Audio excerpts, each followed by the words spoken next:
density functional theory. We will be concerned mainly, if not exclusively, with static response functions. And next week we will treat time-dependent phenomena and dynamic response functions and excited states. So for today, I will concentrate on static response functions that, as we will see, give access to phonon dispersions and vibrational properties within the Born-Oppenheimer approximation. So, what are response functions all about?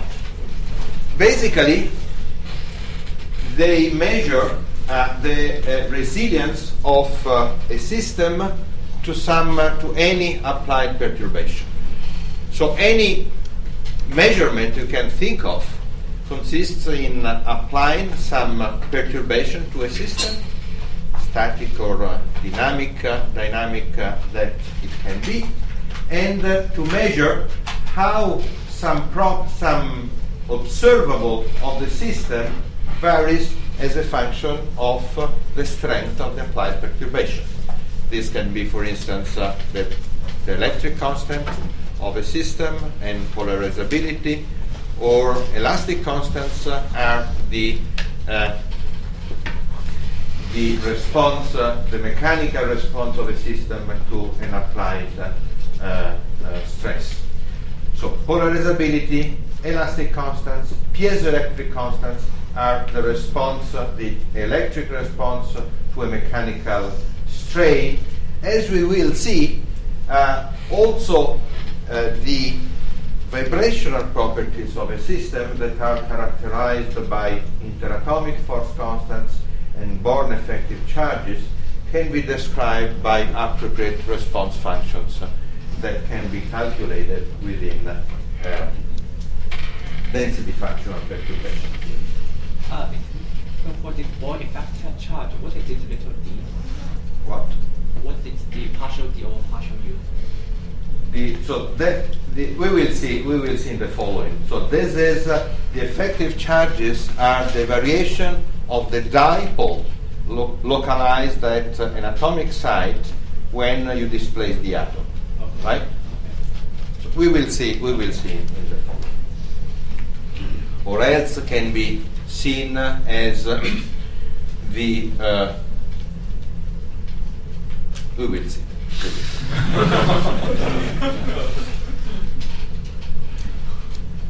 Okay, just a little abstract framework just to establish a few concepts and give you yet another example of the ubiquity and general use of the Hellman-Feynman theorem.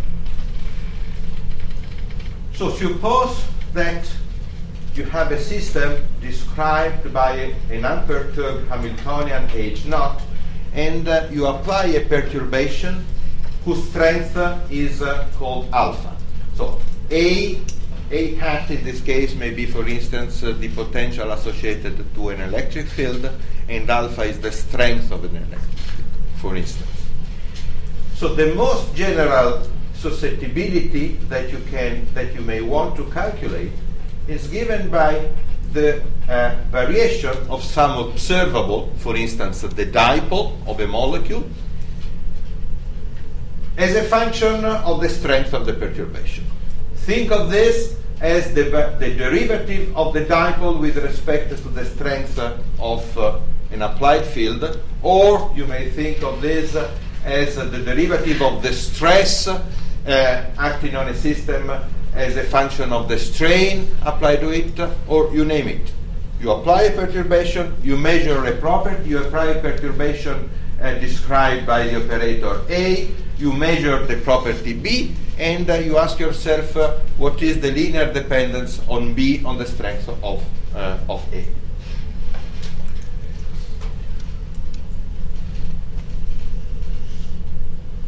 Of course, because of Hellman-Feynman, the expectation value of an operator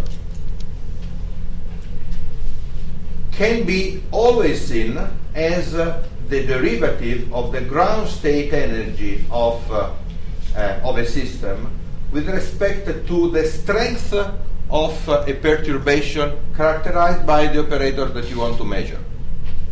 So pay attention. B here is different from A. A is the physical perturbation. B is the quantity that you want to measure.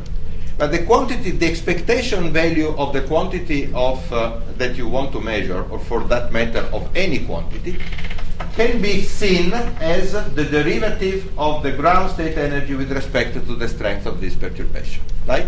So H beta is a fictitious Hamiltonian, something that you define just for the sake of applying the Hellman-Feynman theorem, just for the sake of seeing the expectation value of the operator you want to measure as the derivative of an energy.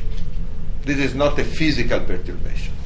But using this simple and powerful concept, you can define an extended Hamiltonian that depends on the physical perturbation A plus a fake perturbation that is the operator that you want to measure.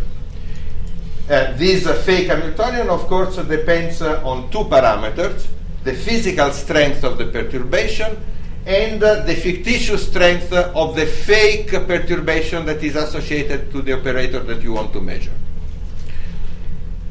If you combine this simple ansatz with the Hellman-Feynman theorem and the definition of the susceptibility, you easily see that any susceptibility can always be seen as the second derivative of the ground state energy with respect to a pair of external parameters. These two parameters may be the same. For instance, if you want to measure a polarizability, the operator that you want to measure, that is the dipole, is the same operator that describes the perturbation. It's the position operator, right? The dipole is E, the charge, times x, the position, but E times x is also the potential that describes an electric field. So in that particular case, the polarizability is nothing but the second derivative of the energy with respect to the strength of the perturbation. But pay attention, this is in a sense by chance. This is because it's the second derivative with respect to the strength of the perturbation that you are applying, just because the operator that you are going to measure is described by the same operator. The property that you are going to measure is described by the same operator that describes the perturbation. For instance, if you want to calculate the off-diagonal element of the polarizability, that is the dipole induced in the x direction when a perturbation, when an electric field is induced, is applied along the z direction. This is in non-symmetric systems. This is a quantity that is non-vanishing, as can be measured. Then these two operators, these two parameters would be different. That would be the strength of a field along the x-axis and the strength of a different field along the z-axis. Okay? Simple concept, but very general. Keep this in mind. So the calculation of susceptibilities, of static susceptibilities, amount to the calculation of second derivatives of the ground state energy with respect to the strength of external parameters describing physical or fake perturbations. So the most general form of such a perturbation is given by the unperturbed Hamiltonian plus some linear combination of external potentials describing perturbations times the strength of each one of them. Then the second derivative of the ground state energy is defined by the Taylor expansion of the energy in power of these parameters. Quite formally, I write down this Taylor expansion. The linear term, by convention, I change its sign just by convention, because the force or generalized force is usually defined as minus the derivative of the energy with respect to the applied perturbation. So if I want to call this coefficient a force, I better change its sign. But that's just a matter of definition. And then I have second order coefficients, the Hessian of the energy with respect to the variation of the lambda, and higher order terms. What would I do with the force? Well, the forces that we have access to directly through the Hellman-Feynman theorem are the tools that we use to find equilibrium geometries of systems, so to optimize their structure, or to do ab initio molecular dynamics. So the Hellman-Feynman theorem gives us access directly to the first derivatives of the energy with respect to the strength of some external perturbation. In the case of structural optimization and molecular dynamics, that would be just the displacement of an ion at a time, and or to do molecular dynamics. The knowledge of the matrix, the Hessian matrix, the matrix of second derivatives of the ground state energy with respect to the strength of the parameter, give us access to static, not dynamic. We are, of course, ground state energies can only give access to static response functions, and we have already listed a number of them: elastic constants, the electric tensors, piezoelectric tensors, Born effective charges, and we will return on their definition in a while, and so forth and so on. Of course, all this can be applied, as we will see in the next few slides, to the calculation of vibrational modes in the adiabatic approximation. So what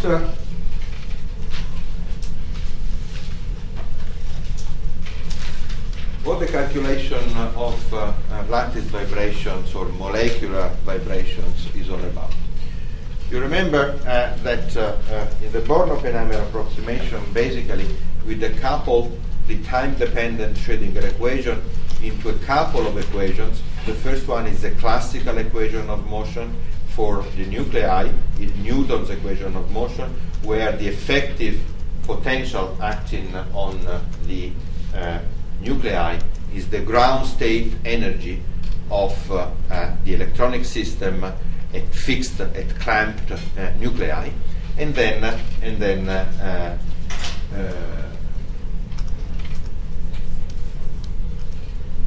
which gives rise to forces acting on the nuclei. So, in order to solve the classical equation of motions, and the small oscillations around equilibrium would give information on the normal modes of the system, we start from the system at equilibrium. In a crystal, the equilibrium would be described by a periodic array of atoms. And let us suppose that we have access to an algorithm based on density functional theory, for instance, but it may be based on any other method. Welcome, Richard.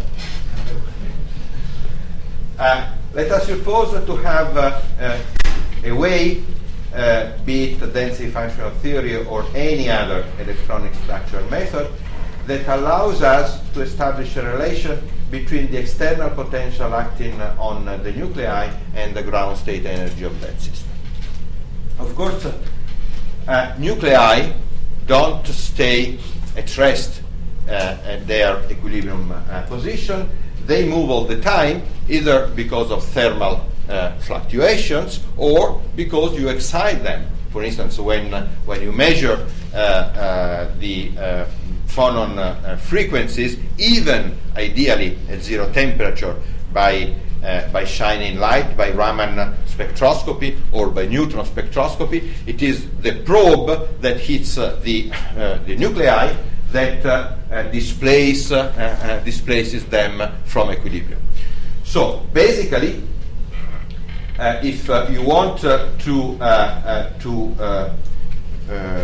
study, to calculate how the ground state energy of the system depends on the amplitude of these displacements from equilibrium, what you have to do is to expand the potential, the external potential. This is not the self-consistent potential. This is the external potential acting on the electron. On the electrons, you expand them in powers of the amplitude of the displacement. You stop the expansion at leading order. In this case, it's linear order, and then you calculate formally or actually or in practice the energy corresponding to such a displacement. Notice that because we are assuming that when u is equal to 0, when the displacement is equal to 0, the system is at equilibrium. This means that the forces acting on individual atoms are 0, but forces are the first derivative of the energy. So when you Taylor expand the energy in powers of these amplitudes, the linear term would vanish because forces vanish. So the Taylor expansion of the energy in powers of these displacements starts at second order, and the matrix of that characterizes this second order expansion, the Hessian of the energy as a function of the displacements, is basically the matrix whose eigenvalues are phonon frequencies, right? In the theory of classical small oscillations, the phonon frequencies are basically the square root of the eigenvalues of this matrix divided by the atomic masses. If the atomic masses are different, you have to play a little bit with the algebra, but essentially this is the force constant, which is m, the mass, times the square of the frequency. So in order to calculate phonon frequencies, what you have to do, you have to calculate this matrix of second derivatives, you diagonalize it, and basically the eigenvalues of this matrix are the square of the frequencies. So if frequencies are real, if the eigenvalues of this matrix are the square of a real quantity, this means that this matrix must have positive eigenvalues, right? How is it? What if this matrix had negative eigenvalues? Can you guess? Can any of you guess if this is an acceptable condition? May it happen that this matrix of second derivatives has some negative eigenvalue, so that the frequencies would be imaginary? What would an imaginary frequency mean?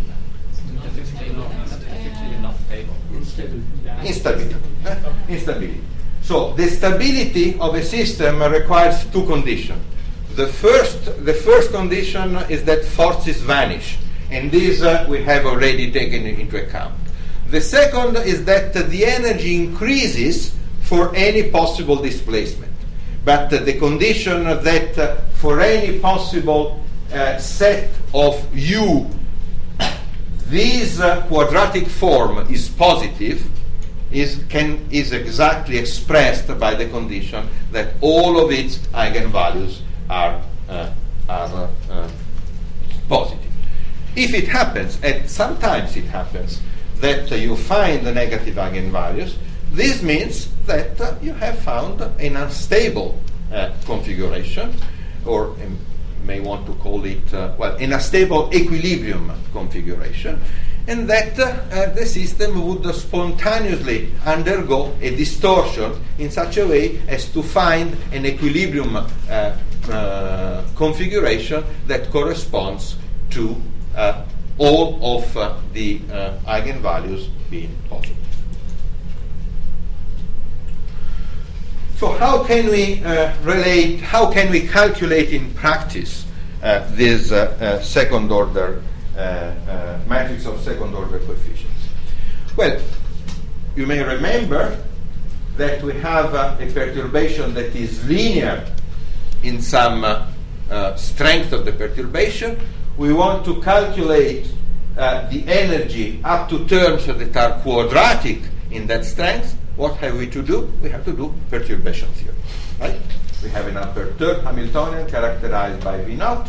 We have a V prime, a perturbing potential characterized by some strength of the perturbation. We do perturbation theory up to second order. So let us state this formally, and let us start from the same formal expression of the perturbed Hamiltonian here. Lambda would be the strength of the amplitude of the nuclear distortions. That is what in the previous transparency I had called U, and here the same Taylor expansion given a couple of slides ago. Now, forces, that is the first derivatives, what are they? They are given by the linear term of the expansion of the energy in powers of lambda, and linear terms are calculated by first order perturbation theory. First order perturbation theory says that the first order correction is simply given by the expectation value of the perturbation itself, Vi over the ground state wave function psi naught. But if Vi is a local potential, as it is in the case of nuclear distortions, actually for nuclear distortions, in our plane wave way of seeing it is not local, but this is technical. In nature, this is really a local perturbation when you displace the nucleus, right? Then this is nothing but the integral of this local potential Vi times the ground state charge density. So the ground state charge density gives access to the first order derivatives of the energy with respect to the strength of any local perturbation. If the perturbation is non-local, the ground state density will not be enough. You'll need the ground state orbitals in the case of DFPT or mean field or any mean field approximation. In the case of many body wave functions, you would need something more complicated, the density matrix, essentially the one body density matrix.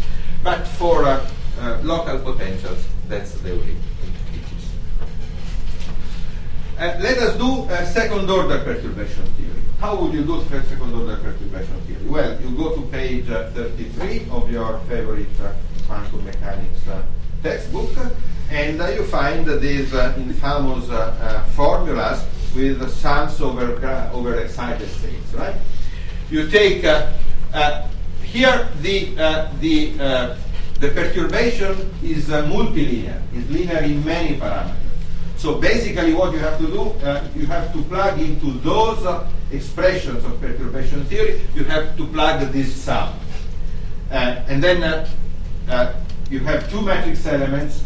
A matrix element on the left, a matrix element on the right, where you have the whole perturbation. So the formula at page 33 of Landau-Lifshitz or Messier or Schiff is a double sum. is a double sum over I and j, because you have a sum over I on the left and the sum over j on the right. You take the second derivative of that expression with respect to lambda I and lambda j, and here is what you would get if you did the calculation that I would recommend that you do in the afternoon or at night or in the morning, whenever you like. Then by inspection, you make a little inspection. So you go, instead of page 33, you go to page 32 or 34, where they give not only the expression of the correction to the energy, but also the expression of the correction to wave functions. And by inspection, you would recognize that this sum here is nothing but the first order correction to the wave function. So you can conclude that this matrix this element of the Hessian matrix is the matrix element of the perturbation calculated between the ground state on the left and the first order perturbation to the wave function on the right, but to a different perturbation. Here in the middle you have the potential, the I that describes lambda I, and you have the perturbation, the response of the wave function to lambda j on the right. By the same token, and this is basically nothing but the integral of Vi times the derivative of the charge density of the ground state charge density with respect to the strength of lambda j. So basically, you do a little bit of gymnic, of algebraic gymnic that I will not do for you. I expect you to do this at night. And this is the product of psi 0, psi prime j. There are a few integrals to sort out. This is nothing, will give nothing but the derivative of the ground state charge density to the strength of the jth perturbation. By the same token, you can look at the same formula with the left eye rather than with the right eye, and you would identify this left hand sum with the response of the wave function not to the j but to the ith parameter. So to cut the long story short, you can see the same matrix element in two different but mathematically equivalent ways as the integral of the ith perturbation times the jth response, or as the integral of the jth perturbation times the ith response. Perfectly equivalent. But this is very deep. This is very deep. This is this equality of second derivatives, the fact that you can exchange the order of second derivative, basically tells you that, for instance, the response, let's take the piezoelectric tensor, for instance. The piezoelectric tensor can be seen as the response of the polarization of a system to the application of a strain. So you squeeze a system and you measure the polarization. This is one way of seeing this. But by using this duality, you can see this as the stress applied to a system, the stress exerted onto a system by the application of an electric field. So there are two totally different phenomena, two totally different measurements. In one case, you apply a strain and you measure a polarization. In the other case, you apply a field and you measure a stress. Out of the magic, because of this duality between perturbations and responses that are expressed by these equations, the two response functions are the same. A little bit more about perturbation theory. we have an unperturbed Hamiltonian and the perturbation, and you are concerned with the variation of the molecular orbitals, in this case cone-sham orbitals to first order, and here I would probably say for the energy. So applying again first order perturbation theory, the response of each orbital is given by this formula that you have already found at page 33 of Landau and Lifshitz, applied this time not to the many body wave function, to the total wave function, that was the use that we made of this formula in the previous slides, but in this case we specialized to cone-sham theory, and we applied this to individual molecular orbitals, to individual cone-sham states.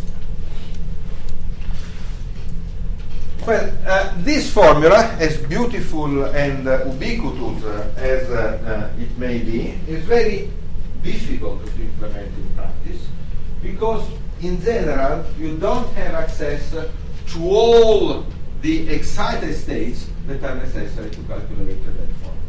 Basically, when you do an electronic structure calculation with very large basis sets, as we do with plane waves, basically you calculate just the occupied states, the valence states, but you don't calculate the huge number of conduction states that would be needed to implement this formula.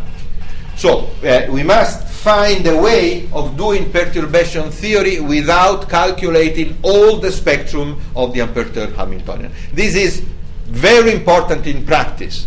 It doesn't matter in principle, because those sums are very well defined for any finite, even very large, but any finite matrix, it's well defined. But in practice, if the dimension of the matrix exceeds a few thousands, this is something that cannot be done. So we have to find a way of avoiding the calculation, the use and calculation of all the virtual orbitals, or the conduction states. Well, the first thing to notice is that, which is basically, this is interesting, because in some quantum mechanics textbooks, this is incidentally noticed. Never actually used, but noticed. I remember distinctly that this is stated clearly in Messiaen and probably in Schiff, probably not in Landau and many other quantum mechanics textbooks. But it is important to realize that this first order perturbation theory that is expressed by this sum over all the spectrum present in any quantum mechanics textbook can be written in this way. Basically, you multiply on the left phi prime by h naught minus its eigenvalue, and this because you expand because phi naught here is an eigenvalue of h naught with eigenvalue epsilon 0 u, you can easily convince yourself that you can avoid these energy denominators here by bringing them in operator form on the left hand side. So take this as granted. I think I don't have the time to convince you that this is really the case, but it's a very simple exercise to do. Now, let us do a little bit more algebra. I want to avoid all of these sums, right? I still have sums here, but now I don't have energy denominators. I still have sums, but not energy denominators. How to avoid these sums? You see that if this sum was over all the states, this would be the identity, right? This would be the resolution of the identity. The sum over all the states of the ket times the bra, this is the identity. So this is this one. But it is the sum not over all the states, but over all the states, but the one I am perturbing. So I have to subtract from the identity the projector over the state that I am perturbing. Very simple. So this sum over all the states but one is nothing but the identity minus the projector over the state that you are skipping. What you have achieved? Something great. This is formal, but this is great. Because this equation, as formal as it may seem, as formal as it may be, does not require any longer the knowledge of excited states to be calculated. Great. So basically you have converted a sum over an infinite number or a very large number of states, you have converted it into the solution of a linear system. Of course, there is no free lunch. I mean, you have to do, some effort has to be done nevertheless. But the solution of linear systems can be achieved, can be done without knowing all the excited states. This is a very important concept in perturbation theory that will be exploited all the time in density functional perturbation theory. We will see that in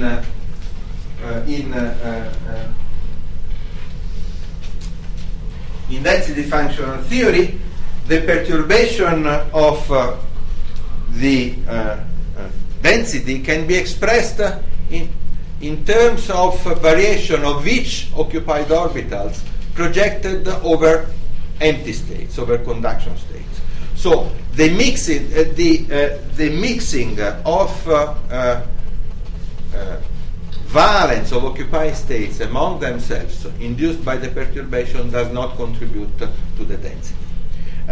Not sure that I'm going to show this, but this is shown everywhere. This is the Lindard response function, or you name it.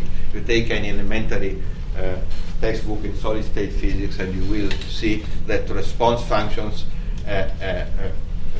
imply only sum over pairs of states, one occupied, one virtual, one empty, valence and convergence.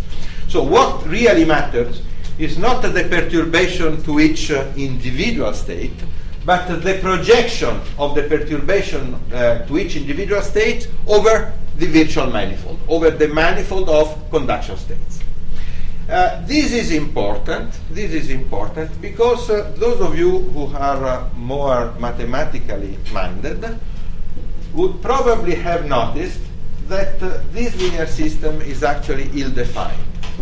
A linear system to be solvable requires the matrix that characterizes it to be invertible.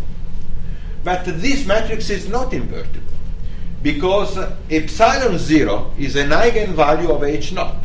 So the determinant of H naught minus epsilon 0 is 0. And this matrix is not invertible. This equation has an infinite number of solutions. How is it that response functions that are well defined can be obtained by such an ill-defined linear system? The explanation is exactly this. The explanation is that response functions depend not on the solution of this system, of this linear system, and there are an infinite number of such solutions because of the singularity of this matrix, but on the projection of this phi prime over empty states. Then you can modify this linear system by adding to the matrix here a multiple of the projector over occupied states in such a way that this matrix here is non-singular. You can choose alpha. If you choose alpha to be different from any of the eigenvalues, you will see that this matrix here is non-singular, and it does not affect the solution of the system. For any value of alpha, the solution of this system is the same because the product of the projector over empty states and the projector over occupied states that I'm using to modify this matrix is 0. PV, PC is 0. So PV acting on PC phi prime, that I indicate here with phi bar prime, is 0. So I can modify arbitrarily this operator on the left without affecting the solution of the system. Okay? And this system has a unique solution, independent of alpha.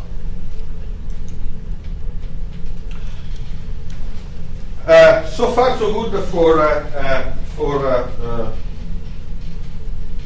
second-order perturbation theory. We have seen that second-order perturbation theory depends on the linear response of the wave function or on the density. So second order in the energy means first order in the wave function. Actually, the variational nature of quantum mechanics and the Ritz variational principle are so powerful that the same information that is the first order correction to the wave function that gives access to the second order correction to the energy gives for free, quite magically, also the third order in the energy. Let's see why. It's simple, sure. In the last argument, when you are basically manipulating the left side with the addition of that term, in terms of the physics of the system, what does it really mean? Systems, energy levels are reconfigured, and how one see this mathematical manipulation projected to the physical? Not sure that I have a convincing answer. An answer that convinces me is that the only physical aspect that I see, and that is very important, maybe not totally convincing, but it is central, is that the response of the system to an external perturbation only depends on the variation of occupied orbitals projected onto the space of unoccupied ones. This seems formal, but this is very important. If you write down the response functions, you will see, and you use a plain Landau-Lifshitz perturbation theory, you will end up with a formula that contains cross terms of occupied states. So it seems that if you apply trivially formulas of elementary quantum mechanics, it seems that you would need the components of the correction over the occupied manifold. But out of the magic, and not surprisingly, I would add, it turns out that those contributions that appear in pairs, because you have the sum, the density is the sum over occupied states. If each of them has a component over other occupied states, this sum would be a double sum, right? Over V and V prime, over occupied and occupied prime states. Occupied because you have to sum over all of them, occupied prime because each of them is perturbed, has a component over other occupied states. So you have a sum over V and V prime, then it turns out that you have two terms, V and V prime and V prime and V, and it turns out that they cancel. They are rigorously equal and opposite, equal in magnitude and opposite in sign. Don't know how convincing is this answer, but this is the most physics I can find in this. So everything you do that does not affect the component of the perturbed orbital onto the empty states is fine. So provided you don't alter those components, you may do whatever you can do whatever you want on the component of the response over occupied states, they would cancel. As this manipulation only affects those components, doesn't matter. Okay? So third order perturbation theory. We saw that first order perturbation theory in the wave function of density gives access to second order corrections to the energy. Now I would try to convince you that by doing So we get for free the third order derivative of the energy. Just the knowledge of first order correction to the wave function. Well, the variational principle, the Ritz variational principle, says that if you have an approximation of the wave function that is of order lambda, that is correct to order lambda, that is the error of the estimate of the wave function is linear in lambda, then the error of the energy is quadratic in the error on the wave function. Standard Ritz variational principle, right? The Ritz variational principle, I know that is known to everybody, but I would like to make sure that the notation is clear to everybody. What I mean here is that if I make an error, phi is some estimate of the wave function. Phi naught is the true wave function. The difference between the two is linear in lambda. And Ritz says that if the error on the wave function is linear in lambda, the error on the energy is quadratic in lambda. Okay. What if I have a better estimate of the density of the wave function that is correct up to order lambda? This means that up to order n. This means that the error in the wave function is of order n plus 1. So I have terms up to order n correct. I know all of them exactly. And I start to do some error at order n plus 1. What would be the error in the energy? The error in the energy would be the square of the order of the square of the error on the wave function. Exactly same argument as before. But before, the error on the wave function was of order lambda, hence the error on the energy was of order lambda square. If the error on the wave function is of order n plus 1 instead of order 1, then the error on the energy would be of order n plus 2, 2n plus 2 instead of being of order n. I just have to take the square of the order of the wave function. As simple as that. End of the 2n plus 1 theorem. There is nothing to add.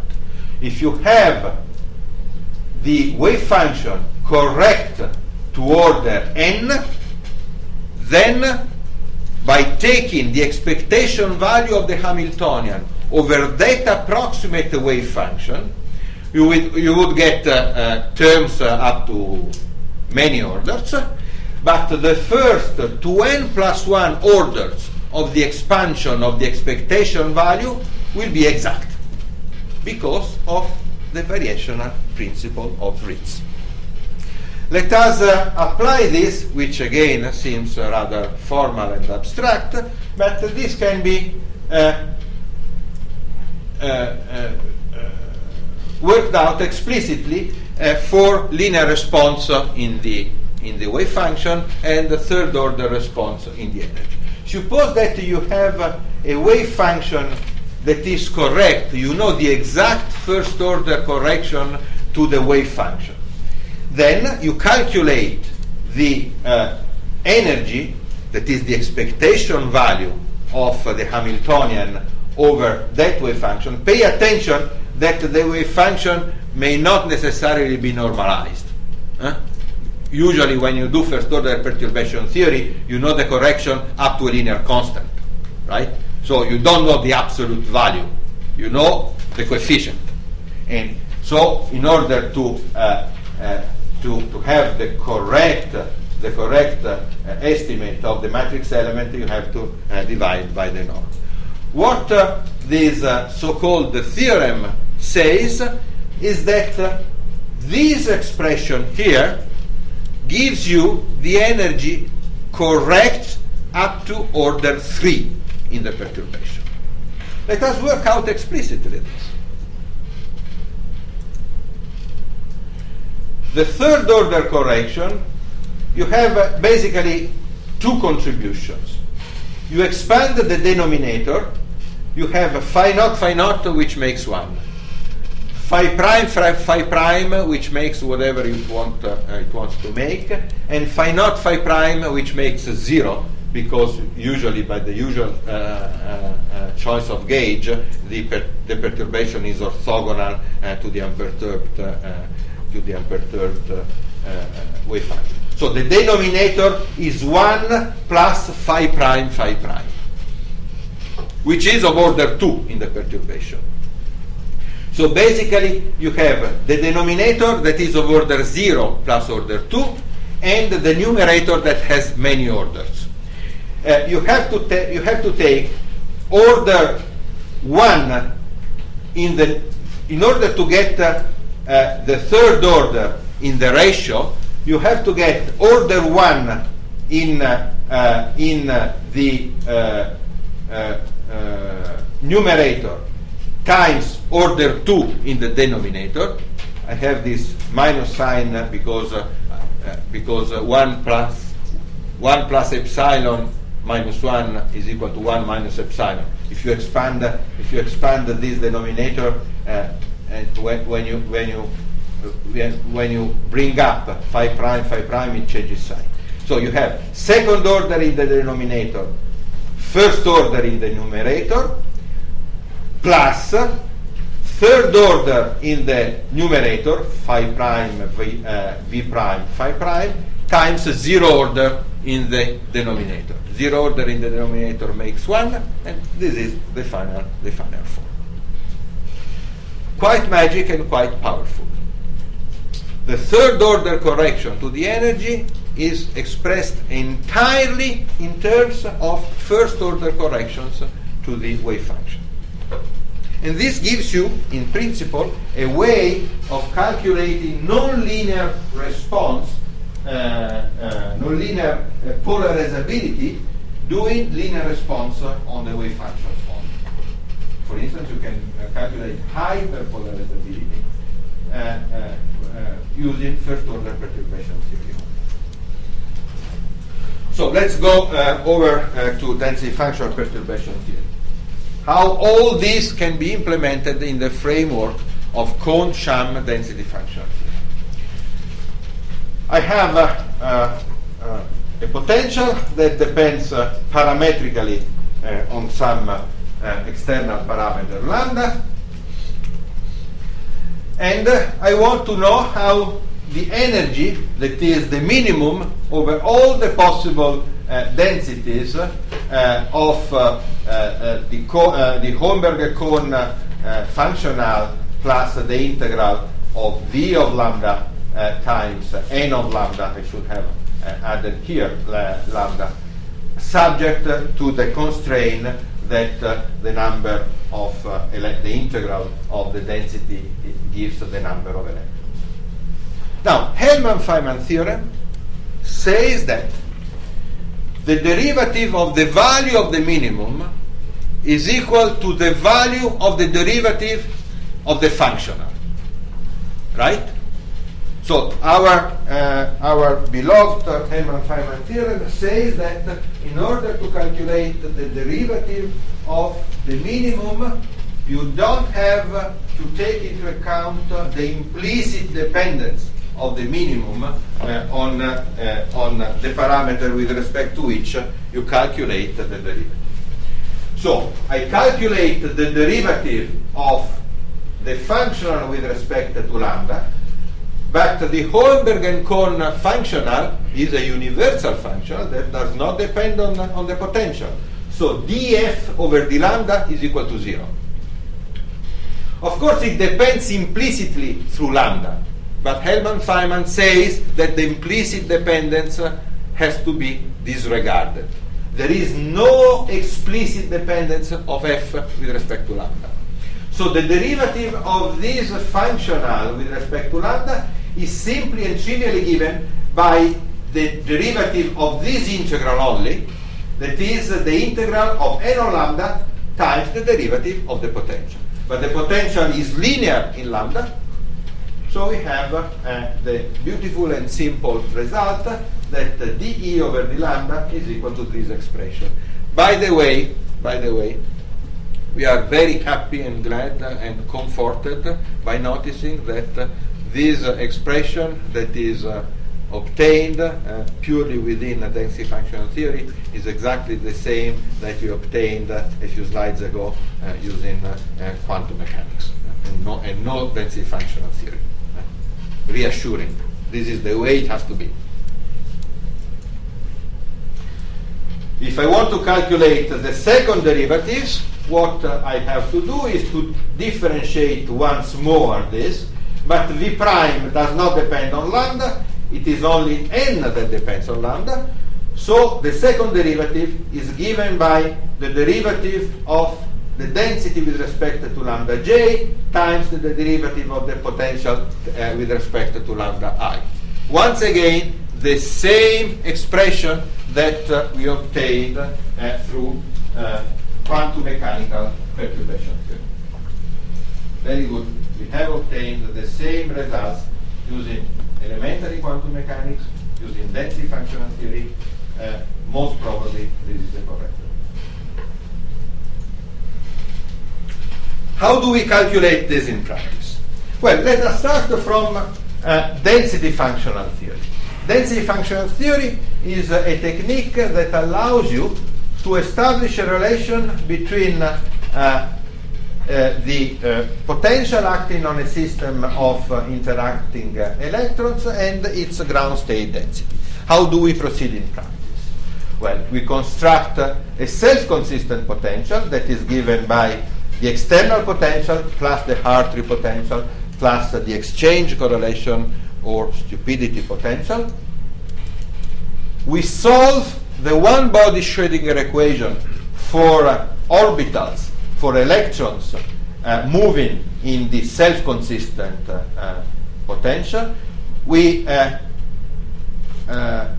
keep all of the solutions up to the Fermi energy, and we count them, and we keep a number of solutions equal to the number of electrons. We sum the squared moduli of each individual molecular orbital, each individual block state, each individual Kohn-Sham orbital, whatever you want to call them. This gives you an estimate of the density. With this improved estimate of the density, you recalculate the self-consistent potential, and you iterate in one way or the other up to when self-consistency is achieved. How to do perturbation theory? Well, we have a set perturbation theory. The purpose of perturbation theory is to calculate the response of the density to some external perturbation, supposing that one knows what is the solution for the unperturbed system. So suppose that you have already solved this, and you ask yourself what is the relation between between the charge density and the response. What have you to do? You have three equations to establish this correspondence. You linearize each of them, and then we see if we can solve iteratively the linearized version of this self-consistent loop. The first equation is very simply linearized because V naught to linear order is linearized in V prime. Obvious.